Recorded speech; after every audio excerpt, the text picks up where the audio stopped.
हर कहानी में एक सच छुपा होता है, एक दर्द, एक सबक और एक ऐसा लम्हा जो दिल की धड़कन बदल देता है।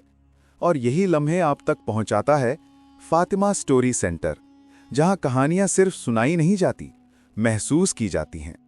तो आइए आज एक नई दिल को छू लेने वाली कहानी का आगाज करते हैं, जिसका हर लफ्ज आपको आखिर तक अपने साथ बांधे रखेगा। रात के वक्त चांदनी मध्यम थी और गांवों के पुराने पक्के रास्ते ऐसे लग रहे थे जैसे कई दिनों से उनसे कोई नहीं गुजरा। लेकिन उस सुनसान गली के आखिर में एक घर ऐसा था जहां हमेशा खामोशी बोलती थी। वो घर हामिद का था, एक गरीब, मेहनत करने वाला मगर थका हुआ सा आदमी। मगर आज उस घर में अजीब सी घुटन थी, जैसे हवा भी रुक गई हो। धुएं की बू किचन की बंद दीवारों तक पहुंच रही थी। किचन में एक कमजोर सी लड़की झुकी हुई रोटी लपेट रही थी। उसके हाथ कांप रहे थे और आंखों में अजीब सी नमी थी।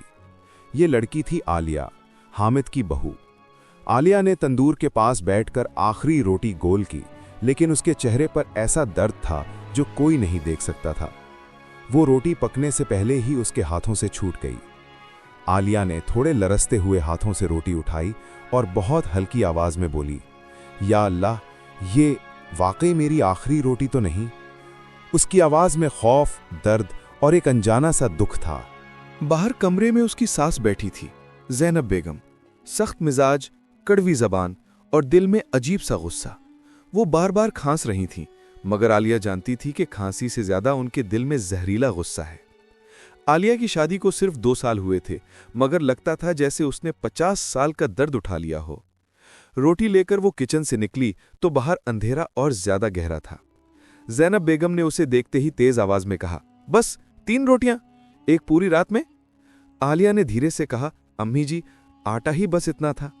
ज़ैनब बेगम ने तंजिया हंसी, हाँ, आटा कम था या तेरा दिल? आलिया खामोश रही, क्योंकि खामोशी ही उसका सबसे बड़ा हथियार बन चुकी थी। हामिद शाम से घर नहीं आया था। उसने सुबह कहा था कि आज मजदूरी मिल जाएगी, वरना घर वालों के लिए कुछ नहीं ला सकेगा। आलिया सारी रात उसके इंतजार में थी, मगर अंदर ही अंदर उसे खौफ महसूस हो रहा था, अजीब सा खौफ, जैसे कुछ होने वाला हो। आलिया ने वो आखिरी रोटी प्लेट में रखी और उस वक्त बाहर दरवाज़ा जोर से खुला। हामिद अंदर आया। कपड़े मिट्टी से भरे थे, चेहरा थका हुआ था, मगर उसकी आंखों में एक अजीब सा डर था। आलिया उसकी तरफ दौड़ी। आप ठीक हैं? क्या हुआ? हामिद ने एक पल के लिए उसकी तरफ देखा, फिर धीरे से बोला, आलिया, कुछ बातें ऐसी होती हैं जो वक्त आने से पहले नहीं बताई जाती। ज़ैनब बेगम ने गुस्से से पलट कर कहा, ये पहेलियां छोड़ो, बताओ मजदूरी मिली कि नहीं? घर में फाका पड़ रहा है। हामिद ने आह भरी, नहीं मिली। ज़ैनब बेगम ने ताली मारी, बात खूब, अब हमारी बहू हमें मार देगी भूख से। आलिया का दिल फटने लगा। उसने वो आखिरी रोटी उठाई और हामिद के सामने रखते हुए कहा, आप खा लें, आपने सारा दिन काम पर गुजारा है। हामिद ने वो रोटी नहीं उठाई। उसने धीरे से कहा, आलिया, ये रोटी तुम खाओ, तुमने सारा दिन घर के काम किए हैं।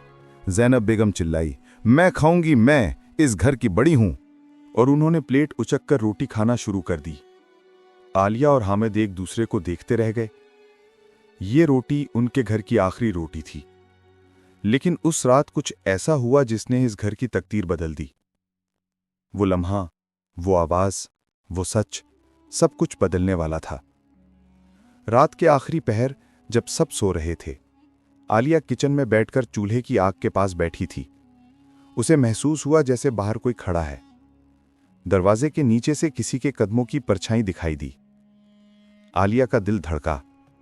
वो आहिस्ता से उठकर दरवाजे के करीब गई। फिर दरवाजे पर अचानक जोरदार दस्तक हुई। आलिया की सांस रुक गई। वो घबराकर पीछे हटी। दरवाजे के पीछे कौन था? कौन इस वक्त आया था और क्यों? इस दस्तक में कोई मामूली बात नहीं थी, जैसे कोई बहुत बड़ा राज इस घर की तरफ बढ़ रहा हो। यहां से असल कहानी का तबाहकुन राज शुरू होता है। क्या वो शख्स कोई खुशखबरी लाया था, या कोई ऐसी खबर जो इस घर की जिंदगी उलटने वाली थी? दरवाजे पर दस्तक थमने का नाम नहीं ले रही थी। हर ज़र्ब ऐसे लग रही थी जैसे किसी का दिल फट रहा हो, जैसे अंधेरे में कोई चीख रहा हो। आलिया के हाथ कांपने लगे। उसने खौफ के मारे हामिद को आवाज दी, हामिद, जागें, कोई दरवाजे पर है। हामिद उठा। आंखों में नींद और चेहरे पर परेशानी लिए वो दरवाजे तक आया। दस्तक और जोर से होने लगी। ज़ैनब बेगम भी खांसते हुए बाहर आ गईं। इस वक्त कौन, खैर है भी या नहीं? हामिद ने दिल मजबूत किया और दरवाजा खोल दिया। बाहर एक पुलिस वाला खड़ा था। उसकी टोपी आधी भीगी हुई थी, हाथ में एक फाइल थी और चेहरे पर संजीदगी। आलिया के पैरों तले जमीन निकल गई। पुलिस वाले ने सख्त लहजे में कहा, तुम हामिद हो? हामिद के गले से आवाज ही नहीं निकली। आखिर उसने बमुश्किल हाँ में सर हिलाया। पुलिस वाले ने फाइल खोली और एक कागज निकाला। आज शहर के गोदाम में आग लगी है जिसमें कुछ मजदूरों के ऊपर चोरी का शुबा है। तुम्हारा नाम भी लिस्ट में है। आलिया का सांस रुक गया। हामिद की टांगें कांपने लगीं। ज़ैनब बेगम ने झड़कते हुए कहा, मेरे बेटे ने कुछ नहीं किया, ये झूठ है। पुलिस वाला सख्ती से बोला, हम अभी कुछ नहीं कह रहे, लेकिन सुबह थाने आकर बयान देना होगा। अगर ना आए तो हम खुद ले जाएंगे। ये कहकर पुलिस वाला गया नहीं। वो कुछ देर खामोश खड़ा रहा, जैसे उसके पास और भी कुछ कहने को हो। फिर उसने हामिद के करीब आकर धीमी आवाज में कहा, देखो, ये मामला उतना सीधा नहीं है जितना लग रहा है। किसी ने जानबूझकर तुम लोगों के नाम डलवाए हैं। हामिद और आलिया दोनों चौंक गए। किसने? हामिद ने हिम्मत करके पूछा। पुलिस वाला एक पल को रुका, फिर आहिस्ता से बोला, किसी ऐसे शख्स ने जिसे तुम जानते हो और जो चाहता है कि तुम्हारा घर बर्बाद हो जाए। ये कहकर वो मुड़ गया और चला गया। दरवाजा बंद हुआ मगर घर के अंदर जैसे तूफान उठ गया। हामिद जमीन पर बैठ गया। आलिया, मैंने कुछ नहीं किया, खुदा की कसम मैंने कुछ नहीं किया। आलिया ने कांपते हुए उसके कंधे पर हाथ रखा। मैं जानती हूं, मगर ये कौन है जो हमें बर्बाद करना चाहता है? उसी वक्त ज़ैनब बेगम ने कदम पेट पर हाथ मारकर कहा, यह सब उस कम नसीब लड़की के आने के बाद हुआ है। उसकी नहूसत ले डूब रही है हमें। आलिया की आंखों में आंसू आ गए। अम्मी जी, मैंने क्या किया है? ज़ैनब बेगम भड़क उठी। तू ही बता, शादी के 2 साल में घर की हालत देख। शौहर बेरोजगार, घर में रोटी तक नहीं, आज पुलिस आई है। क्या ये सब कम है? हामिद चीख उठा, अम्मी बस करें, आलिया ने कुछ नहीं किया। लेकिन आलिया की नजरें कहीं और थीं। वो सोच रही थी, कौन है जो हमें बर्बाद करना चाहता है? क्यों? रात किचन में गुजरी। चूल्हा ठंडा था। घर में खाने के लिए कुछ भी नहीं था। आलिया कोने में बैठी रो रही थी। पिछली रोटी जो उसने बनाई थी वो इनके घर की आखिरी रोटी थी। अब घर के पास कुछ भी नहीं था, ना आटा, ना पैसे, ना उम्मीद। और सुबह हामिद को थाने जाना था। आलिया ने खुद से कहा, मैं कुछ ना कुछ जरूर करूंगी। मैं हामिद को इसमें अकेला नहीं छोड़ूंगी। सुबह होते ही वो मोहल्ले के एक एक घर में गई कि कोई मजदूरी दे दे, कोई काम, कुछ भी। मगर लोग अपनी मुश्किलात बताते रहे। कुछ ने दरवाजा ही नहीं खोला। दोपहर तक वो थक गई, आंखें सूज गईं, चेहरा धूप से जल गया, मगर हाथ खाली रहे। जब वो वापस घर पहुंची तो आंगन में एक आदमी खड़ा था। लंबा, सख्त चेहरा और आंखों में अजीब सा गुरूर। उसने आलिया को ऊपर से नीचे तक देखा और तलख मुस्कुराहट के साथ बोला, बहुत भागी फिरी हो काम के लिए, मगर एक बात बताऊं, तुम्हारे घर की बर्बादी सिर्फ शुरुआत है। आलिया खौफजदा हो गई।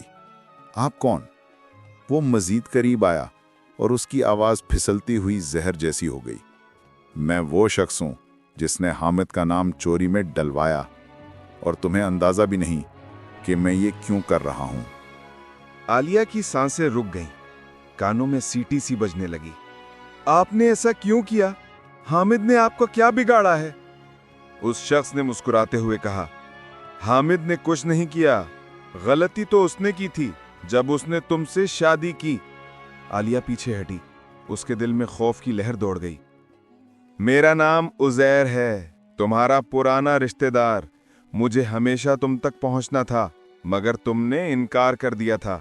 अब इनकार का बदला तो लेना ही था ना। आलिया की आवाज बंद हो गई। उसके सामने खड़ा शख्स उस घर की तबाही का असल मुजरिम था। वो हुरूर से बोला, ये तो अभी शुरू है, असल खेल तो अभी बाकी है बहू जी। आलिया का दिल डूब गया। उसकी टांगें लरज रही थीं। और उस लम्हे उसे पूरी तरह समझ आ गया कि आखिरी रोटी तो रात को खत्म हो गई थी, अब असल आजमाइश शुरू होने वाली है। आलिया एक कदम पीछे हटी। उसके चेहरे पर खौफ आंखों में आंसू और पसीने में भीगी हुई पेशानी, जैसे जमीन इसके नीचे डूब रही हो। उजैर की मुस्कुराती हुई आंखें इसके दिल में तीर बनकर उतर रही थीं। तुमने इनकार किया था ना? अब मैं तुम्हें बताऊंगा कि इनकार करने की कीमत क्या होती है। आलिया के कदम जवाब दे गए। दिल जोर जोर से धड़क रहा था। उसने कांपते हुए कहा, जो गुनाह मैंने नहीं किया उसकी सजा मुझे क्यों दे रहे हो? और हामिद का क्या कसूर? उजैर की आंखों में शैतानी चमक बढ़ गई। कसूर? कसूर तो बस इतना कि मुझे नजरअंदाज किया। तुम मेरे बनने से पहले किसी और की हो गई, तो अब तुम्हारी जिंदगी, तुम्हारा घर, तुम्हारा शौहर सब बर्बाद होगा। तुम्हें मालूम भी नहीं चलेगा कि आग किसने लगाई, आटा कौन चुकता था और पुलिस को खबर किसने दी।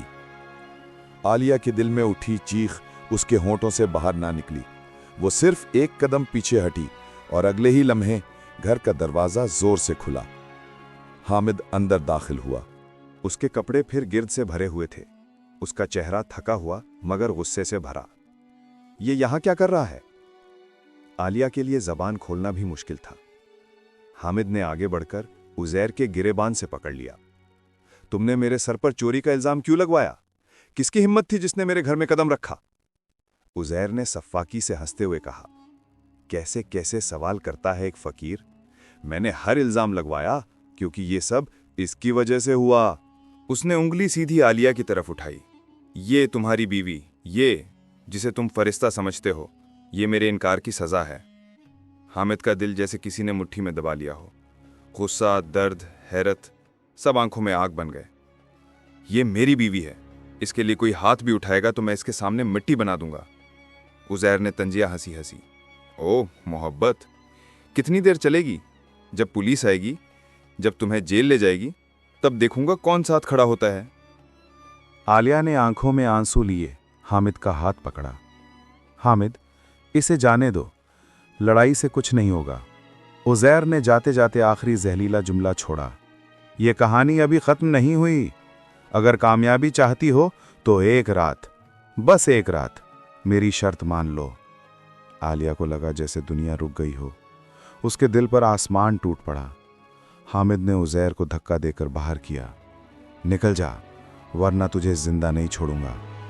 उजैर की आंखों में खतरनाक धमकी थी, मगर वो चला गया और पीछे ऐसा खौफ छोड़ गया जिसने इस घर के सतून तक हिला दिए। आलिया रोने लगी, जमीन पर बैठकर दोनों हाथ से मुंह छुपाकर। उसका आंसू टूटते हुए दिल की गवाही दे रहा था। हामिद उसके पास बैठ गया। आलिया, तुमने कोई गलती नहीं की, मैं हूं ना तुम्हारे साथ, मैं देख लूंगा सब। लेकिन सुबह वो लम्हा आया जिसने घर की आखिरी उम्मीद भी तोड़ दी। पुलिस दोबारा आ गई, इस बार सख्त लहजे में। हामिद, तुम्हें तफ्तीश के लिए हमारे साथ चलना होगा। आलिया आगे बढ़ी। साहब, वो बेकसूर है, उसे लेकर न जाएं। पुलिस वाले ने कहा, बेगम, कानून सबसे पहले है। अगर यह बेकसूर हुआ तो आजाद हो जाएगा, मगर जाना पड़ेगा। हामिद ने आलिया की तरफ देखा। वो वही आखिरी नजर थी जिसमें मोहब्बत भी थी, दर्द भी था और एक अजीब सा डर भी। आलिया, हिम्मत रखना, ये वक्त गुजर जाएगा। आलिया के हाथ से आखिरी उम्मीद भी छूट गई।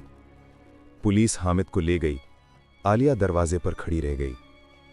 उसके चेहरे से आंसू बहते रहे। घर में फाका था, रोटी नहीं थी, हामिद नहीं था और सास बीमार थीं। उसने पूरी रात अल्लाह के आगे हाथ उठाकर दुआएं की। या अल्लाह, मेरी हिफाजत कर, मेरे शौहर को बेकसूर साबित कर। अगले दिन सुबह उसकी सास की हालत खराब हो गई, सांस तेज चलने लगा। आलिया के पास डॉक्टर के लिए पैसे नहीं थे। वो दौड़ी, मोहल्ले के लोगों से मदद मांगी। किसी ने दरवाजा बंद कर लिया, किसी ने कहा, हम खुद परेशान हैं बहू। वो टूटने लगी थी। और फिर आलिया ने वो फैसला किया जो कोई बहू, कोई औरत, कोई ईमान वाली कभी नहीं करती। वो उजैर के घर गई, दरवाजा खोला। उजैर ने मुस्कुराकर कहा, आ गईं। पता था भूख, गुर्बत और बेबसी सबसे बड़ा हथियार हैं। आलिया ने आंखें नीची किए कहा, अगर मेरी एक मदद से मेरे शौहर को बचाया जा सकता है और मेरी सास जिंदा रह सकती हैं, तो बोलो क्या चाहिए? उजैर ने 2 कदम आगे बढ़कर उसके बहुत करीब आते हुए जहर भरी आवाज में कहा, मेरी शर्त याद है? एक रात। आलिया ने आंखें बंद कर लीं। दिल टूटकर चूर हो गया, रूह कांप उठी। लेकिन उसी लम्हे उसके कान में आजान की आवाज गूंजी, अल्लाहु अकबर, अल्लाहु अकबर। आलिया की आंखें खुल गईं। वो पूरी ताकत से पीछे हटी। नहीं, मैं हराम नहीं करूंगी, मैं गुनाह नहीं करूंगी। मेरा रब देख रहा है।